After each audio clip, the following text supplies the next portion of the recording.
ಈಕೆ ಯಾಕೆ ಬಂದ್ಲಪ್ಪ ಇಲ್ಲಿಗೆ? ಈಕಿನ ಮಗಳು ನನ್ನ ಮನೆ ಕೆಲಸ ಎಲ್ಲ ಮಾಡಿಸಿ ಮನೆ ಕೆಲಸದೊಳ ಥರ ತಯಾರು ಮಾಡಿ ಕುಂತಾಳ. ಈಕೆ ಬೇಕು ಬಂದ್ಲ, ಮುಗ್ದೈತೆ ನನ್ನ ಕತೆ. ಓ ಬರಬೇಕು ಬರಬೇಕು. ಆರಾಮಾಗಿದೆಯಾ ಅದಕ್ಕೆ? ಅಣ್ಣ ಆರಾಮಿದ್ದೀರಾ? ಹ್ಞೂ ಅಮ್ಮ, ನಾವು ಆರಾಮಾಗಿದ್ವಿ. ನೀವೆಲ್ಲರೂ ಆರಾಮಾಗಿದ್ದೀರಾ?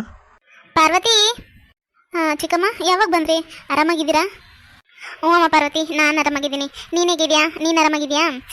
ಬಾಮ್ಮ, ಇದರಲ್ಲಿ ನಿನಗೆ ಫ್ರೂಟ್ಸ್ ತಂದಿದ್ದೀನಿ, ಮತ್ತು ಸ್ವೀಟ್ ಎಲ್ಲ ತಂದಿದ್ದೀನಿ, ಮತ್ತು ಡ್ರೈ ಫ್ರೂಟ್ಸ್ ಕೂಡ ತಂದಿದ್ದೀನಿ. ನಿಂಗೋಸ್ಕರ ಸ್ವೀಟು ನಾನೇ ಮನೇಲೇ ತಯಾರು ಮಾಡ್ಕೊಂಬಂದಿದ್ದೀನಮ್ಮ. ಕರ್ಜಿಕಾಯಿ ಮತ್ತು ಅತ್ರಸಂತೆ ಮತ್ತು ಶೇಂಗಾ ಉಂಡಿ, ಇನ್ನು ಚಕ್ಲಿ, ಕೋಡ್ಬಳೆ, ನಿಪ್ಪಟ್ಟು ಇವೆಲ್ಲ ಮಾಡ್ಕೊಂಬಂದಿದ್ದೀನಿ. ಖಾರ ಮತ್ತು ಸ್ವೀಟು ಎರಡೂ ಮಾಡ್ಕೊಂಬಂದಿನಿ. ಒಂದೊಂದು ಸರಿ ಖಾರ ತಿನ್ಬೇಕು ಅನಿಸ್ತಿರ್ತದೆ, ಒಂದೊಂದು ಸರಿ ಸ್ವೀಟ್ ತಿನ್ಬೇಕು ಅನಿಸ್ತಲ್ಲ, ಹಂಗಾಗಿ ಎರಡೂ ಮಾಡಿಸ್ಕೊಂಬಂದಿದ್ದೀನಿ. ನಾನೇ ನಿಂತ್ಕೊಂಡು ಮಾಡಿಸಿದ್ದೀನಿ ನೋಡು. ತಗೋಬಮ್ಮ. ಅಯ್ಯೋ ಚಿಕ್ಕಮ್ಮ, ಇಷ್ಟೆಲ್ಲ ಯಾಕೆ ತರಕ್ಕೆ ಹೋದ್ರಿ? ನೀವೆಲ್ಲ ಯಾಕೆ ಇಷ್ಟೆಲ್ಲ ಕಷ್ಟಪಟ್ಟು ಮಾಡ್ಕೊಂಬರಕ್ಕೆ ಹೋದ್ರಿ? ಏನಮ್ಮ ಪಾರ್ವತಿ ಹಿಂಗೆ ಮಾತಾಡ್ತೀಯಾ? ಮಗಳು ಹೊಟ್ಟೆಲ್ಲೇ ಇದ್ದಾಳಂದರೆ ಇದೆಲ್ಲ ತರದೆ ಬರೋ ಕೈಲಿ ಬರೋಕ್ಕಾಗುತ್ತಾ? ಅದಕ್ಕೆ ಇಷ್ಟು ತೊಗೊಂಬಂದಿದ್ದೀನಿ. ಇನ್ನೂ ತೊಗೊಂಬರ್ಬೇಕು ಅಂತ ಇದ್ದೆ. ನಾವು ರೆಗ್ಯುಲರ್ ಆಗಿ ಒಂದು ಶಾಪಿಗೆ ಹೋಗ್ತೀವಿ, ಸ್ವೀಟ್ ಶಾಪ್ ನಮಗೆ ಗೊತ್ತಿರೋರೆ. ಅಲ್ಲಿ ಚೆನ್ನಾಗಿ ಮಾಡ್ತಾರೆ, ಎಲ್ಲ ಮನೇಲೇ ಮಾಡ್ತಾರೆ ಅವರು, ಚೆನ್ನಾಗಿ ಮಾಡ್ತಾರೆ. ಅಲ್ಲೇ ತೊಗೊಂಬರ್ಬೇಕು ಅಂತ ಇದ್ವಿ. ಅದು ಯಾಕೋ ಶಾಪ್ ಇವತ್ತು ಕ್ಲೋಸ್ ಇತ್ತು, ಹಂಗಾಗಿ ಹೊರಗಿಂದ ಏನು ಅಷ್ಟು ತರಕ್ಕೆ ಹೋಗಲಿಲ್ಲ. ಹೆಂಗೋ ನಾನು ಮನೇಲೇ ಮಾಡ್ಕೊಂಬಂದಿದ್ನಲ್ಲ, ಅದಷ್ಟೇ ತೊಗೊಂಬಂದಮ್ಮ. ಇನ್ನೂ ತೊಗೊಂಬರ್ಬೇಕಂತ ಆಸೆ ಇತ್ತು ನನಗೆ. ಬೇರೆ ಶಾಪಲ್ಲಿ ತರ್ಬೋದಿತ್ತು, ಆದರೆ ಅವ್ರದ್ದು ಟೇಸ್ಟ್ ಹೆಂಗಿರುತ್ತೋ ಏನೋ, ಅವ್ರು ಏನೇನೋ ಹಾಕಿ ಮಾಡ್ತಾರೋ ಏನೋ ನಮಗೂ ಗೊತ್ತಿರಲ್ಲ. ಮೊದಲೇ ನೀನು ಹೊಟ್ಟೆಲಿದೆಯಾ, ಅದಕ್ಕೆ ಯಾವುದಾದ್ರು ಅಂಗಡಿಲಿ ತಂದು ನಿಂಗೆ ಏನಾದರೂ ಆರೋಗ್ಯ ಹೆಚ್ಚು ಕಡಿಮೆ ಆದರೆ ಹೆಂಗೆ ಅಂತ ಹೊರಗಿಂದ ಏನೋ ತರಕ್ಕೆ ಹೋಗಲಿಲ್ಲ. ಇನ್ನೊಂದ್ಸರಿ ಬರಬೇಕಾದ್ರೆ ನಮ್ಮದು ರೆಗ್ಯುಲರ್ ಶಾಪಲ್ಲೇ ತೊಗೊಂಬರ್ತೀನಿ. ಈಗ ಸದ್ಯಕ್ಕೆ ಇಷ್ಟು ಮಾಡ್ಕೊಂಬಂದಿದ್ದೀನಮ್ಮ. ಏನು ಪ್ರೀತಿ ಉಕ್ಕಿ ಅರಿತೈತಮ್ಮ. ಅಬ್ಬಬ್ಬಬ್ಬ, ಏನು ಹಂಗೆ ಲೀಸ್ಟ್ ಹೇಳ್ತಾ ಇದ್ರೆ ನನಗೆ ಕಣ್ತಿರಿಗೆ ಬರಬೇಕು ಅಂತ ಪರಿ ಹೇಳ್ತಾಳ. ಏನು ಅಯ್ಯಯ್ಯೋ, ಸ್ವೀಟ್ ಅಂತೆ, ಡ್ರೈ ಫ್ರೂಟ್ಸ್ ಅಂತೆ, ಹಣ್ಣುಗಳಂತೆ, ಮತ್ತು ಇನ್ನು ಚಕ್ಲಿ, ನಿಪ್ಪೊಟ್ಟು, ಮತ್ತೇನೋ ಮಾಡಿನಂತಾಳಪ್ಪ. ಸ್ವೀಟಾಗಿ ಏನೋ ಮಾಡ್ಕೊಂಬಂದಾಳಂತೆ. ಏನು ಈಕೇನು ಸ್ವಂತ ಮಗಳಾಗಿದ್ದ ಇಷ್ಟೊಂದು ಮಾಡ್ಕೊಂಬಂದಾಳಲ್ಲ ಈಕಿ? ಇವ್ರಿಗೆ ನನ್ನ ಮೇಲೆ ಎಷ್ಟು ಪ್ರೀತಿ ಇದೆ. ನಂಗೆ ನಿಜವಾಗ್ಲೂ ಅಪ್ಪ ಅಮ್ಮ ಇದ್ದಿದ್ರೆ ನನ್ನ ಇಷ್ಟೇ ಪ್ರೀತಿಯಿಂದ ನೋಡ್ಕೋತಿದ್ರಲ್ಲ, ಅವರನ್ನು ಇದೇ ಥರ ಮಾಡ್ಕೊಂಬರ್ತಾಯಿದ್ರು ನನಗೆ. ನಂಗೆ ಅಪ್ಪ ಅಮ್ಮ ಇಲ್ಲದೆ ಇದ್ರೂ ಇಂಥ ಒಳ್ಳೆ ಮನಸ್ಸಿರೋ ಚಿಕ್ಕಮ್ಮ ಚಿಕ್ಕಪ್ಪ ಸಿಕ್ಕಿದಾರಲ್ಲ, ಅದೇ ಪುಣ್ಯ ನಂದು. ಥ್ಯಾಂಕ್ ಯು ಸೋ ಮಚ್ ಚಿಕ್ಕಮ್ಮ. ಇಷ್ಟೆಲ್ಲ ನನಗೋಸ್ಕರ ಕಷ್ಟಪಟ್ಟು ಮಾಡ್ಕೊಂಬಂದಿದ್ರಲ್ಲ, ತುಂಬ ಥ್ಯಾಂಕ್ಸ್ ನಿಮಗೆ. ಅಯ್ಯೋ, ಇದ್ರಲ್ಲಿ ಥ್ಯಾಂಕ್ಸ್ ಹೇಳೋಕ್ಕೇನೈತಮ್ಮ? ಇನ್ನು ನಾನು ಕಷ್ಟಪಟ್ಟು ಮಾಡ್ಕೊಂಬಂದಿನಿ ಅಂತ ಯಾರು ಹೇಳಿದ್ರು? ಮನೆಗೆಲ್ಲ ಕೈಗೊಂದು ಕಾಳ್ಗೊಂದು ಆಳಿದಾರ, ಎಲ್ಲ ನಾನು ಮಾಡ್ಕೊಂಬಂದಿದ್ದೀನಿ. ಇನ್ನು ಮಿಕ್ಕಿದ್ದೆಲ್ಲ ಅವರೇ ಕ್ಲೀನ್ ಮಾಡೋದು ಅದು ಇದಂತ ಮಾಡೋದಿರ್ತಾರ. ನನಗೇನು ಕಷ್ಟ ಅನಿಸಿಲ್ಲಮ್ಮ. ನೀನು ನನ್ನ ಮಗಳಿದ್ದಂಗೆ ತಾನೆ, ನಿಂಗೆ ಮಾಡ್ಕೊಂಬರೋದ್ರಲ್ಲಿ ಕಷ್ಟ ಅಂತ ಹೆಂಗೆ ಅನ್ಸುತ್ತೆ? ಹೌದಮ್ಮ ಪಾರ್ವತಿ, ನೀನೇ ನಮ್ಮ ಮಗಳಿದ್ದಂಗೆ. ಇದೆಲ್ಲ ಮಾಡ್ಕೊಂಬರೋದ್ರಲ್ಲಿ ನಮ್ಗೇನೋ ಕಷ್ಟ ಆಗಲ್ಲ. ನಮಗಂತೂ ತುಂಬ ಖುಷಿ ಆಯ್ತಮ್ಮ. ಒಳ್ಳೆ ಸಿಹಿ ಸುದ್ದಿ ಕೊಟ್ಟಿದ್ಯಾ, ಒಳ್ಳೇದಾಗ್ಲಿ ಮಗಳೇ. ನಮ್ಮ ಪಾರ್ವತಿ ಯಾವಾಗಲೂ ತವ್ರ ಮನೇಲಿ ಇಲ್ಲ ಅಂತ ಅಳ್ತಾ ಇರ್ತಾಳಲ್ಲ, ಈ ಟೈಮಲ್ಲಿ ಇವರು ಇಷ್ಟೆಲ್ಲ ತೊಗೊಂಬಂದಿದ್ದಾರೆ, ಅವಳಿಗೂ ತುಂಬ ಖುಷಿಯಾಗಿರುತ್ತೆ. ತಗೋ ಪಾರ್ವತಿ, ರೂಮಿಗೆ ಒಯ್ಯಿದು. ಚಿಕ್ಕಮ್ಮ, ಇನ್ನೊಂದ್ಸರಿ ಬರಬೇಕಾದ್ರೆ ನಂಗೆ ಇಷ್ಟೆಲ್ಲ ಮಾಡ್ಕೊಂಬರ್ಬೇಡಿ.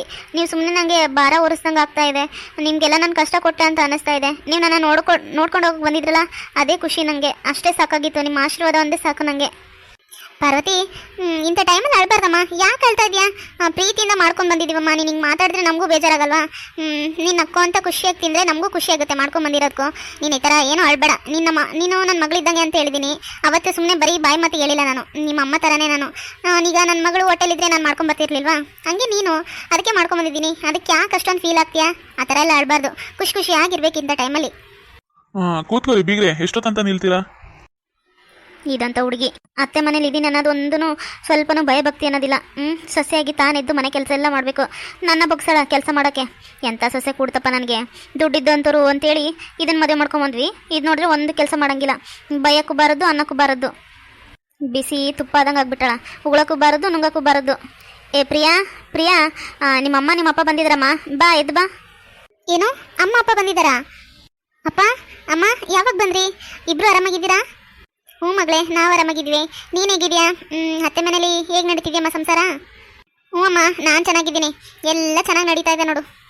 ಅಳಿ ಅಂದರೆ ಆರಾಮಾಗಿದ್ದೀರಾ? ಹ್ಞೂ ಮಾವ, ನಾನು ಆರಾಮಾಗಿದ್ದೀನಿ. ನೀವು ಹೆಂಗಿದ್ದೀರಾ? ನೀವು ಆರಾಮಾಗಿದ್ದೀರಾ?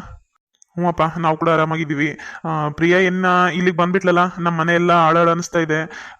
ಏನೋ ದಿನಗಳು ಮೊದಲಿನ ಥರ ಅನ್ನಿಸ್ತಾ ಇಲ್ಲ.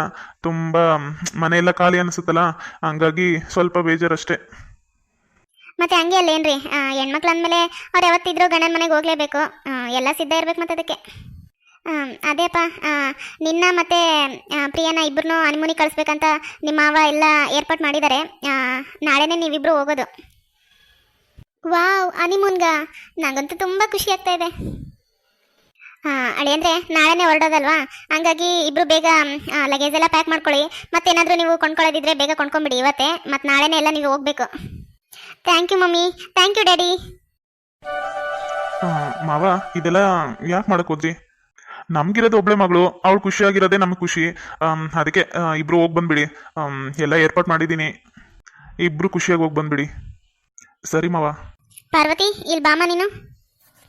ನೋಡ್ ಪಾರ್ವತಿ, ನೀನು ಈ ಟೈಮಲ್ಲಿ ತುಂಬ ಹುಷಾರಾಗಿರ್ಬೇಕಮ್ಮ.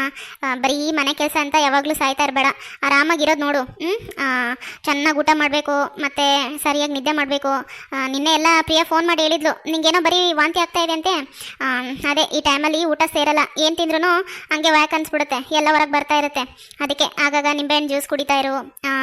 ನೋಡು, ನಿಂಗೆ ಏನು ಇಷ್ಟ ಆಗುತ್ತೋ ಅದನ್ನೆಲ್ಲ ಮಾಡ್ಸ್ಕೊತೀನೋ. ನಿಂಗೆ ಏನಾದರೂ ಬೇಕಂದರೆ ನಂಗೆ ಒಂದು ಫೋನ್ ಮಾಡು, ನಾನು ಏನು ಬೇಕು ನಿಂಗೆ ಅದೆಲ್ಲ ಮಾಡ್ಕೊಂಬಂದು ತಂದ್ಕೊಡ್ತೀನಿ. ನಾನಾದರೂ ಬರ್ತೀನಿ, ಇಲ್ಲಾಂದರೆ ನಮ್ದು ಹೆಂಗೋ ಕಾರ್ ಡ್ರೈವರ್ಸ್ ಎಲ್ಲ ಇರ್ತಾರಲ್ಲ, ಅವ್ರ ಕೈಲಿ ಬೇಕಾದ್ರೆ ಕಟ್ಕೊಳಿಸ್ತೀನಿ. ನಿಂಗೆ ಏನೇ ಆಗಲಿ, ಏನನ್ನ ತಿನ್ಬೇಕನ್ಸಿದ್ರೆ ಅದನ್ನು ಮನಸ್ಸಲ್ಲೇ ಇಟ್ಕೋಬಾರ್ದು, ಹೇಳ್ಬಿಡ್ಬೇಕು, ಅದನ್ನು ತಿನ್ನಬೇಕು.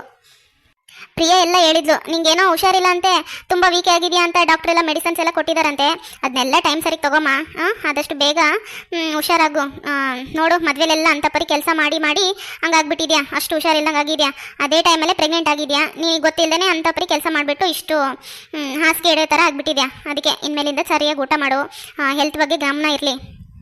ಸರಿ ಅಮ್ಮ, ನಂಗೆ ಏನಾದರೂ ತಿನ್ಬೇಕಂತ ಅನಿಸಿದ್ರೆ ನಿಮ್ಗೆ ಹೇಳ್ತೀನಿ, ಟೈಮ್ ಸರಿಯಾಗಿ ಊಟ ಮಾಡ್ತೀನಿ. ಇನ್ನು ಪ್ರಿಯಾಂಕಾ, ನೀನು ನಿಮ್ಮ ಭಾವ ಏನೋ ನಿನಗೆ ಒಪ್ಸಿದಾರಂತೆ ನೋಡ್ಕೊ ಅಂತೇಳಿ ಪಾರ್ವತಿನೆಲ್ಲ ಇರಿಟೇಟ್ ಮಾಡಬೇಡ. ಅವಳಿಗೆ ಆರಾಮಾಗಿ ರೆಸ್ಟ್ ಮಾಡಕ್ಕೆ ಬಿಡು. ಮೆಡಿಸನ್ಸ್ ಇದ್ದರೆ ಅದೆಲ್ಲ ನೆನ್ಪು ಮಾಡ್ತಾ ಇರೋ ಅಷ್ಟೇ. ಅದು ಬಿಟ್ಬಿಟ್ಟು ಕೊಯ್ಯ ಅಂತಂದೇಳಿ ಬರೀ ಒಟ ಅಂತಿರ್ತೀಯಲ್ಲ ನನ್ನ ಹತ್ರ, ಅದೇ ಥರ ಪಾರ್ವತಿಗೂ ಮಾಡಬೇಡ. ಅವ್ಳಿಗೆ ಡಿಸ್ಟರ್ಬ್ ಮಾಡಬೇಡ, ಆರಾಮಾಗಿ ರೆಸ್ಟ್ ಮಾಡಲಿ. ಟೈಮ್ ಸರಿಯಾಗಿ ತಿಂತಾ ಇದ್ದಾಳ ಇಲ್ಲ ಅಂತ ಎಲ್ಲ ನೀನು ಚೆಕ್ ಮಾಡ್ತಾ ಇರೋ. ಇಲ್ಲ ಚಿಕ್ಕಮ್ಮ, ಆ ಥರ ಏನೋ ಡಿಸ್ಟರ್ಬ್ ಮಾಡಲ್ಲ, ತುಂಬ ಚೆನ್ನಾಗಿ ನೋಡ್ಕೋತಾಳೆ ನನ್ನ. ಅತ್ತೆ, ತುಂಬ ಥ್ಯಾಂಕ್ಸ್ ಅತ್ತೆ. ಯಾಕಪ್ಪ ಆನಂದ, ಯಾಕೆ ಥ್ಯಾಂಕ್ಸ್ ಹೇಳ್ತಿದ್ಯಾ? ಪಾರ್ವತಿ ನಿಮ್ಮ ಮಗಳನ್ನ ವಾರ್ಗಿತಿ ಆಗಿದ್ರು ಎಷ್ಟೆಲ್ಲ ಪ್ರೀತಿಯಿಂದ ನೋಡ್ಕೊತಿದ್ದೀರಾ. ಪಾಪ ನಿಮಗೆ ಕಷ್ಟ ಆದ್ರೂ ಇಷ್ಟೆಲ್ಲ ಮಾಡ್ಕೊಂಬಂದು ಜಾಗ್ರತೆಯಿಂದ ಇರುವಂಥ ಪಾರ್ವತಿಗೆಲ್ಲ ಆ ಥರ ಕಾಳಜಿ ಮಾತು ಹೇಳ್ತಾ ಇದ್ರಲ್ಲ, ಅದಕ್ಕೆ ಥ್ಯಾಂಕ್ಸ್ ಹೇಳ್ದೆ ಅತ್ತೆ. ಇದರಲ್ಲಿ ಥ್ಯಾಂಕ್ಸ್ ಹೇಳೋಂಥದ್ದು ಏನಿದೆಪ್ಪ? ಎಲ್ಲರೂ ಹೇಳ್ತಾರೆ ಹೊಟ್ಟೆಲಿರೋ ಹುಡುಗಿಗೆ ಆರಾಮಾಗಿರಮ್ಮ, ಹುಷಾರಾಗಿರೋ ಅಂತ ಎಲ್ಲರೂ ಹೇಳ್ತಾರೆ. ಅದ್ರಂಗೆ ನಾನು ಹೇಳಿದ್ದೀನಿ. ಇದರಲ್ಲಿ ಥ್ಯಾಂಕ್ಸ್ ಹೇಳೋಂಥದ್ದು ಏನಿದೆಯಪ್ಪ? ಅಂತ ದೊಡ್ಡ ವಿಷಯ ಏನಿದೆ? ಯಾಕಪ್ಪ ಆನಂದ, ನಾನೇನಾದರೂ ತಪ್ಪು ಮಾತಾಡಿದ್ನಾ? ಯಾಕೆ ಅಷ್ಟು ಬೇಜಾರು ಮಾಡ್ಕೊಂಡು ಮಕ್ಕ ಯಾಕೆ ಹಂಗೆ ಮಾಡ್ಕೊಂಡಿದ್ಯಾ? ಅಮ್ಮ, ಭಾವ ಯಾಕೆ ಬೇಜಾರಾಗಿದ್ದಾರಂತೆ ನಂಗೆ ಗೊತ್ತು. ಏನು ಗೊತ್ತಮ್ಮ ನಿಂಗೆ? ಅದು ಅಮ್ಮ, ನಿನ್ನೆ ಅಲ್ಲ ಮೊನ್ನೆ ಪಾರ್ವತಿ ಅವರೆಲ್ಲ ಚೆಕ್ ಮಾಡಿಸ್ಕೊಂಬಂದ್ರಲ್ಲ, ಪ್ರೆಗ್ನೆಂಟ್ ಅಂತ ಗೊತ್ತಾದ್ಮೇಲೆ ಎಲ್ಲರಿಗೂ ಸ್ವೀಟ್ ತಂದು ಕೊಟ್ರಾ. ಎಲ್ಲರೂ ವಿಶ್ ಮಾಡಿದ್ವಿ, ಆದರೆ ಅತ್ತೆ ಮಾತ್ರ ಒಂದು ವಿಶ್ ಮಾಡಲಿಲ್ಲ. ಅದು ಬಿಟ್ಬಿಟ್ಟು ನೀನು ಹೋಗಿ ಅಡುಗೆ ಮಾಡು, ಎಲ್ಲರಿಗೂ ಹೋಳಿಗೆ ಮಾಡು ಅಂತೇಳಿ ಆರ್ಡ್ರ್ ಮಾಡ್ತಾಯಿದ್ರು. ಮನೆ ಕೆಲಸ ಎಲ್ಲ ಒಪ್ಪಿಸ್ತಾ ಇದ್ರು. ಇದೇನಿದು ಹುಡುಗಿ ಎಲ್ಲ ಹೇಳಕತ್ಬಿಟ್ರೆ ಅರಮನ ಮುಂದೆ ಪುಂಗಿ, ನಾವೆಲ್ಲರೂ ಇದೀವಿ ಅನ್ನೋದು ಕೂಡ ಇಲ್ಲ ನೋಡು. ಹೆಂಗೆ ಬಾಯಿಗೆ ಬಂದಂಗೆ ಎಲ್ಲ ಹೆಂಗೆ ಮಾತಾಡ್ತಿದ್ದಾಳೆ. ಹುಡುಗಿಗೆ ಸ್ವಲ್ಪನೂ ನಯ ನಾಜುಕ್ ಅನ್ನೋದು ಏನೂ ಇಲ್ಲ. ಇದೇ ಅನ್ಪೂರ್ಣ ನೀವು ಮಾಡ್ತಾ ಇರೋದು. ಹೊಟ್ಟೆಲಿರೋ ಹುಡುಗಿಗೆ ಯಾರಾದರೂ ಬಂದ ತಕ್ಷಣ ಅದು ಅಂತ ಗುಡ್ ನ್ಯೂಸ್ ಹೇಳಿದ ಮೇಲೇನೂ ಹೋಗಿ ಅಡುಗೆ ಮಾಡಂತ ಹೇಳ್ತಾರ? ಒಂದು ವಿಶ್ ಕೂಡ ಮಾಡಿಲ್ಲ ಅಂತೆ. ಅದು ಅದಕ್ಕೆ ಹಂಗಲ್ಲ, ಈಗ ಹೊಟ್ಟೆಲಿದ್ದಾಳಲ್ಲ ಹಂಗಂತೇಳಿ ಬರೀ ಪದೇ ಸುತ್ತಿ ಮಕ್ಕೊಂಡ್ರೆ ತಾನು ಹೆಂಗೆ ಹುಷಾರಾಗಿರ್ತಾಳೆ ಹೇಳು. ಅದಕ್ಕೆ ಸಣ್ಣ ಕೆಲಸ ಮಾಡ್ತಾ ಇದ್ರೆ ತಂಗು ಮಗುಗೂ ಒಳ್ಳೇದು, ನಾರ್ಮಲ್ ಡೆಲಿವರಿ ಆಗುತ್ತೆ ಅಂತೇಳಿ ಹಂಗೂ ಹಿಂಗೂ ಕೆಲಸ ಮಾಡ್ಕೊತಿರ್ಬೇಕಂತ ಆ ಅರ್ಥದಲ್ಲಿ ಕೆಲಸ ಮಾಡು ಅಂತ ಹೇಳಿದ್ದೆ. ನಾನೊಂದು ಮಾತು ಹೇಳ್ತೀನಿ, ಏನು ಅನ್ಕೋಬೇಡ್ರಪ್ಪ ನೀವು. ಅತ್ತೆ, ನೀವೇನೋ ಕೋರ್ಕೊಂಡ್ರು ನಮ್ಮ ಒಳ್ಳೇದಕ್ಕೆ ಕೋರ್ಕೋತೀರಾ. ಪಾರ್ವತಿ ಅಂದ್ರೆ ಅಷ್ಟು ಪ್ರೀತಿ ಇದೆ ನಿಮಗೆ, ನೀವೇನೋ ಹೇಳಿದ್ರು ಕೇಳ್ತೀನಿ, ಹೇಳಿ ಅತ್ತೆ. ನಾನೊಂದು 4-5 ದಿನ ಪಾರ್ವತಿನ ನಮ್ಮ ಮನೆಗೆ ಕರ್ಕೊಂಡು ಹೋಗ್ಬೇಕು ಅಂತ ಇದ್ದೀನಪ್ಪ. ನಿಮ್ಗೆ ಒಪ್ಪಿಗೆ ಇದ್ದರೆ ಕಳಿಸ್ಕೊಡ್ತೀರಾ? ನಂಗೆ ನಮ್ಮಪ್ಪ ನಮ್ಮಮ್ಮ ಇದ್ದಿದ್ರೆ ಇದೇ ಥರ ಕೇಳ್ತಾ ಇದ್ರಲ್ವಾ, ನಾವು ತವ್ರ ಮನೆ ಕರ್ಕೊಂಡು ಹೋಗ್ತೀವಿ ಒಂದು 4-5 ದಿನ ಅಂತ. ಇಷ್ಟೆಲ್ಲ ಪ್ರೀತಿಯಿಂದ ಅವರು ನೋಡ್ಕೊಂಡಿರೋರು. ಸಾರಿ ಪಾರ್ವತಿ, ನಿಮಗೆ ನೋವಾಗಲಿ ಅಂತ ನಾನು ಈ ಥರ ಕೇಳಲಿಲ್ಲ. ನಂಗೆ ಆ ಉದ್ದೇಶ ಇರಲಿಲ್ಲಮ್ಮ. ನಿಂಗೆ ಇಷ್ಟ ಇಲ್ಲಾಂದರೆ ಪರವಾಗಿಲ್ಲ, ಬೇಡಮ್ಮ. ನಿಂಗೆ ಯಾವಾಗಾದರೂ ಅನುಕೂಲ ಆದಾಗ ಬರುವಂತೆ. ನೀನು ಅಳಕ್ಕೆಲ್ಲ ಹೋಗ್ಬೇಡ, ಹಂಗೆಲ್ಲ ಕಣ್ಣೀರು ಹಾಕ್ಬಾರ್ದು ಈ ಟೈಮಲ್ಲಿ. ಇಲ್ಲಮ್ಮ, ನೀವೇನೋ ನಂಗೆ ನೋವಾಗೋ ಥರ ಮಾತಾಡಿಲ್ಲ. ನನಗೆ ನಮ್ಮಪ್ಪ ನಮ್ಮಮ್ಮ ಇದ್ದಿದ್ರೆ ಇಂಥ ಟೈಮಲ್ಲಿ ಅವರು ತುಂಬ ಖುಷಿ ಪಟ್ಟಿರೋರು, ನನಗೂ ತುಂಬ ಖುಷಿಯಾಗಿರೋದು. ಅದನ್ನ ನೆನೆಸ್ಕೊಂಡು ಅಳು ಬಂತು ಅಷ್ಟೇ.